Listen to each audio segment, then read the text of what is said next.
Welcome back to the channel. My name is Ian. I'm known as WanderBeard around these parts. And in today's video, I thought I would talk to you a little bit about how to find good hotel deals everywhere you go.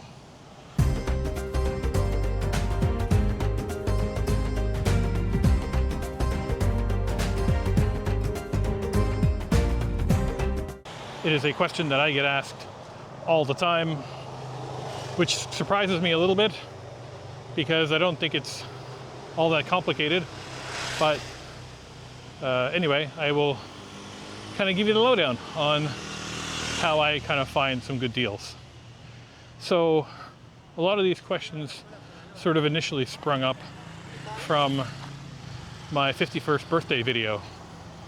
And I mentioned that I was staying in a place there for $15 a day, and people were very skeptical, very confused as to where you would find somewhere for $15 a day.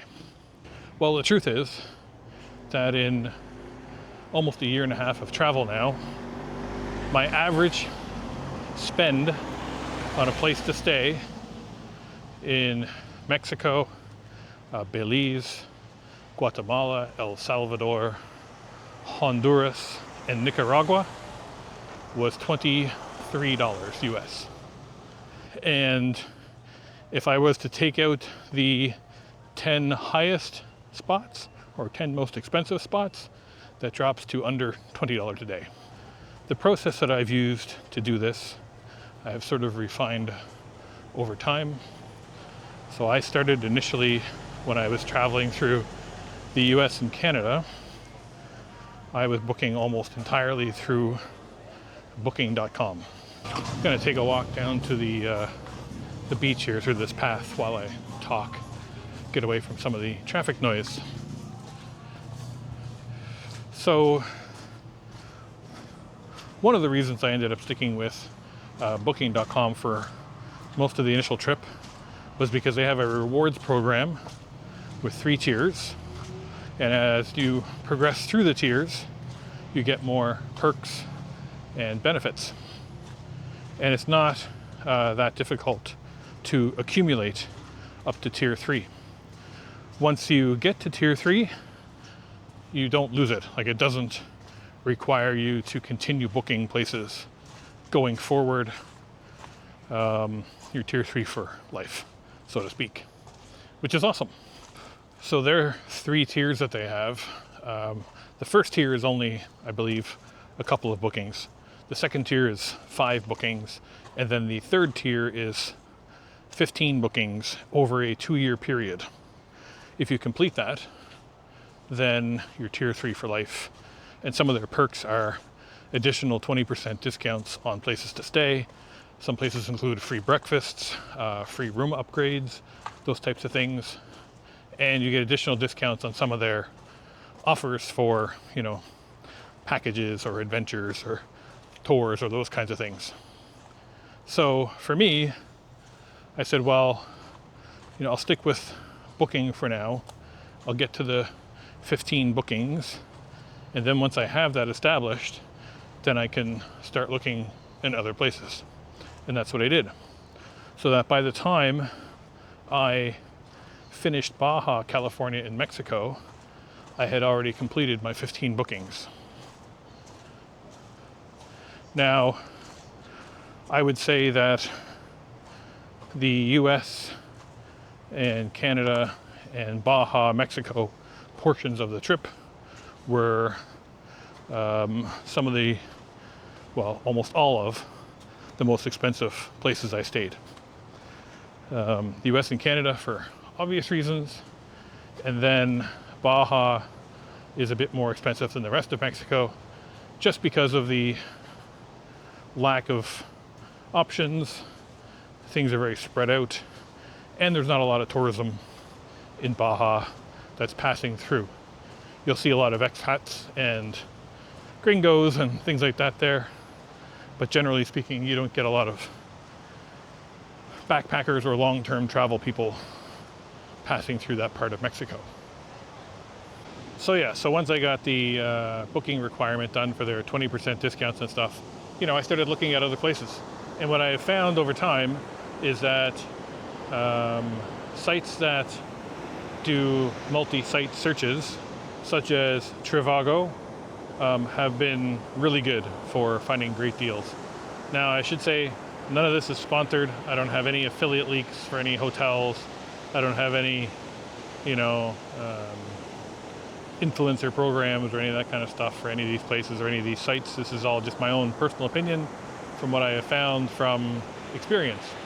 What has happened is that with Trivago is that you put in your place, you put in your dates, of course, like any of the other sites, and what you end up finding is that the best deals are usually spread all over. I have picked places to stay now from about 12 different sites in total, and that doesn't even include the times that I've spoken to owners directly over WhatsApp. I would say WhatsApp has probably saved me more money than anything else on my trip.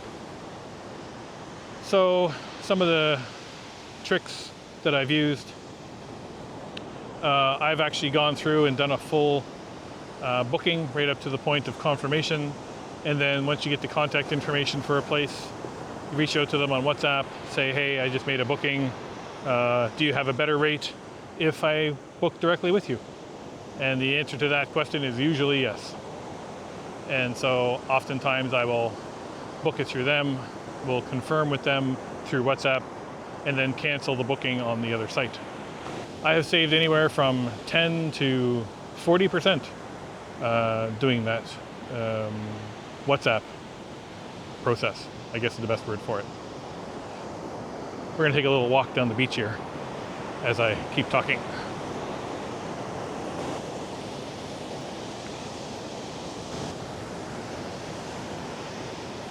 So some of the sites I've used, and this is certainly not an exhaustive list, but I have booked through Hotels.com, Expedia, Trivago, Booking.com, Kayak, Airbnb has been really good, VRBO, and even Google, to be honest.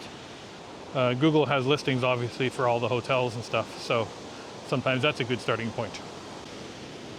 So I guess what I'm saying is, don't necessarily be loyal to one site if you're looking to maximize your travel budget and maximize your budget for places to stay.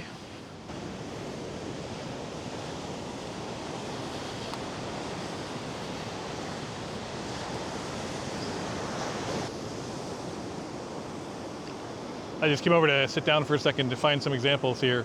So I'm going to put a couple of examples here on the screen of what the price difference can be. And this is solely just looking at some random places on Trivago. This isn't places that I've necessarily stayed at or any of that sort of stuff, but this does give you an idea of just how different the prices can be.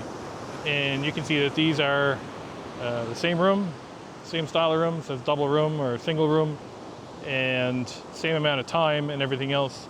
And the price is 10 to 20% different in some cases. And that is merely based on the site you book it from. So don't always feel like you have to be tied to one particular site or the other. That's why I like using a site like, again, like this Trivago is one I use these searches on. That's good because it gives you the choice of where you want to book through. One of the other recommendations I do have is to always create an account on those booking sites. They often will provide even deeper discounts if you are a registered member on the site. I think a lot of times people just kind of browse and they look at prices and they're like, oh, that's not what I'm looking for, or that's too expensive. But then you create an account and then you do the same search and you find that the prices are 5, 10, 15% cheaper, which may not sound like a lot on a per night basis if the prices are already pretty affordable, but over time it definitely adds up. It gets to a point where it can be hundreds of dollars per week in the difference, or 1,000 in the month if you want to look at it that way. So that's something to keep in mind when you're doing these searches and stuff, is that just create an account. If you have a Google account, most of them just let you sign in with Google, which is great, and then you can kind of continue the search from there. Also, I'm going to give you some examples of some prices I paid prices can fluctuate quite a lot in certain areas of the world, depending on the season and how busy it might be and those types of things. I've seen price swings, double from month to month, depending on where you are and when you're going there. So, you don't always have to travel during high season. It's always good if you're looking to try. I mean, if you're traveling full time, it doesn't matter. You're traveling anyway, so you're passing through places when you pass through them. But like a lot of places may have a high season and a low season. Like I'm here in Costa Rica right now in what's called low season, and it's beautiful. Yes, it rains a bit more and stuff like that, but it is, the weather's amazing, so it doesn't really matter. Come when best suits you, not when you think the weather's going to be the best, because you just don't know. And to answer one of the questions I always got, by the way, before I forget, people ask me, oh, well, where were you staying for $15 a night when you shot your birthday video? And the truth of that is I was in Playa del Carmen in Mexico. I flew back up there to spend some days for my birthday, and I found a really great place there that was great. It had a little kitchenette, it had a bathroom, very comfortable bed, great AC, great Wi-Fi. It was about 3 blocks to the beach, right in the downtown area, and it was $15 US per night. I can put it on the screen here. I'll give you the name of the place, but it was awesome. And I mean, that's just one example. I've stayed in places. I stayed at a place in Guatemala around Lake Atitlan, which is the most popular place in all of Guatemala to visit, and it was $9 a night US. Was it the fanciest place in the world? Absolutely not. Did it have a comfortable bed and a good shower and some great Wi-Fi and was a private space with a private bathroom? Yes. So I think that one of the lessons that I've really learned over this time while traveling is just how atrociously expensive places are in the US and Canada, and I assume Europe and some other places as well. But speaking from personal experience, the prices in the US and Canada are eye-watering, and I don't even understand how they are getting those prices for places. It boggles my mind. I'm from Nova Scotia, and my family lives in Cape Breton, and even there in Sydney, you're seeing hotel rooms for $200 and $300 a night, and I don't understand that at all. Like, I just, are they fancier brand name, corporate hotels? Sure, a lot of them are, but not all of them. And even the cheaper places that I've seen are 150 plus. And then you get into issues of safety and concerns. Like I've had no problems everywhere that I've stayed. I haven't had to use a safe or an extra padlock on the door or any of that kind of stuff at all. Everywhere I've been has been very safe. But then, last year during Christmas, I flew home to see my family, and I stayed for a couple days in Halifax, where I used to live, and to meet up with some friends, and we went bowling and had a great time. And my good friend had his room broken into the one night we stayed there. So, it's just, to me, it just seems crazy that places are not only getting 10, 20, 40 times the price in the US and Canada, but then, you're also not getting great spots to begin with. One of my worst experiences so far, well, my 2 worst experiences were both in the United States. Last year when I was in Chicago, I stayed at a place that, had shared rooms because Chicago was very expensive. There were places of hotels that were upwards of $300-400 a night in the downtown area. So I found a place on Booking that was, I think, $40. I'll put the price on the screen here, but I think it was like $40 US per night, and that was for a shared bed with shared accommodations, like shared bathroom, the whole bit. The room had 6 beds in it, and it was a terrible place. It was sort of down in the southern part of Chicago, and the people that were running it, just the place was a mess. It was horrible. And then my other bad experience was when I went to Yosemite National Park in California. And again, very expensive part of the world because of all the tourism. And so I found a place in a town called Twain Harte, and it was like those places you see in horror movies, to be honest. Everything was dirty. Everything was kind of covered in like mold, and windows were broken, and it just didn't feel like a great spot. I ended up moving rooms once, and then they charged me more money to move the room because the first room was so bad. So, those types of things are not great experiences. And again, I was paying, I think that place I paid $100 US a night, and that was the cheapest place around. So it's given me a lot of reflection on the cost of places to stay, especially like once I got to mainland Mexico, and then, pretty well all the rest of the way south. I don't think I've spent more than $30 on a place, with a few exceptions. El Zonte I paid more because I wanted a nice place to relax. It was a little bit fancier and all that kind of stuff. You got to treat yourself once in a while, right? As they used to say on Parks and Recreation, treat yourself. And so, every once in a while I would do that, and that's fine. But the average was $20 a night. My entire time in Guatemala, I don't think I paid more than $20 a night. If I did, I'll put it on the screen. But so I guess what I'm trying to say with all of this rambling that I've been talking about now for the last 15 minutes is that it is very feasible and very easy to find places that are very affordable and will work within a budget that you set to travel. And this is all, again, with the point of me staying in private rooms for 98% of the time. I have stayed in like sort of shared hostel style accommodations now, I think 3 times my entire trip. And that's mostly because I like to try and have a quiet spot to get some work done.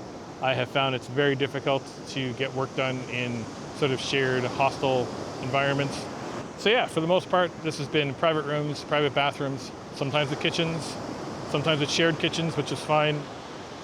But overall, it's been a real eye-opener to see just how expensive things are in the US and Canada. And like I said, I assume obviously in other parts of Europe and things too, where I've heard some horror stories about some crazy prices.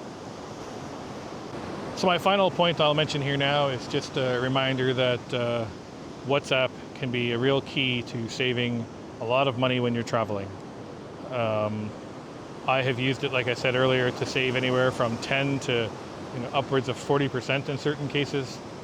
It's been remarkable it's also a great way to talk to owners if you have issues, or if you want to get more information about a place, if you want to talk to somebody about, restaurants, local guides, that kind of thing. If people aren't around necessarily, a lot of places have self-check-in these days.